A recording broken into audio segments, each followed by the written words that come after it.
You ever wonder where a third of our food comes from? Well, I'm facing my fears this week. I'm suited up and we're going to explore the life of a honeybee.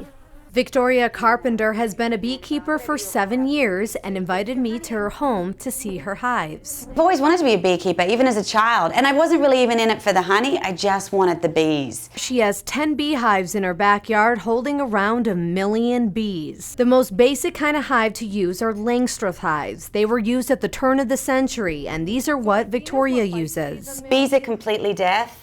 So they react to vibration and smell, and their sense of smell is incredible. Isn't that true that honey never expires, Never right? expires. And if it crystallizes where it looks like it's gone hard, yeah, that's what I always think. It's like gone bad. In Europe, that's coveted. They want crystallized honey. The good thing, too, about buying honey from local beekeepers is because we don't pasteurize it, it's literally raw honey, which means it hasn't been heated, so you do get the pollen in the honey. Victoria says when eating local honey, you're eating the pollen from local plants, which helps desensitize you from allergies.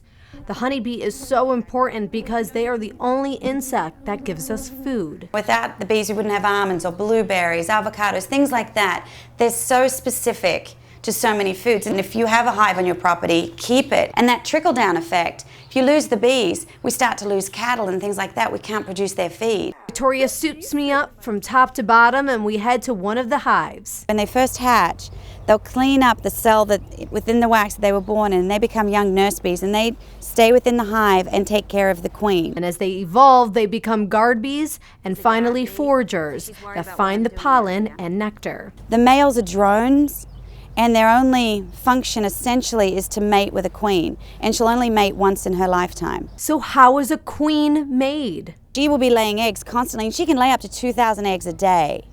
And so they will decide, they'll pick the best of these eggs, and they excrete royal jelly, the workers, from the top of their heads. It's this white milky substance, and this royal jelly will turn that one egg into a queen. And if the girls decide their mother isn't laying eggs well enough, they will murder her and create a new queen by choosing other eggs to put the royal jelly on and pick the best looking bee to be the queen. It's a brilliant, brutal life in there. It just is. It's so interesting. To make honey from a young age, the bees will excrete wax from their abdomen, and that's how they'll draw out the honeycomb to hold the honey. We've put a screen in between so the queen cannot get up there, and we do not want her up there because we do not want her to go up and lay eggs and raise babies up here. This will just be pure honey. Honeybees work so hard that they will live only about 30 days. They literally work themselves to death.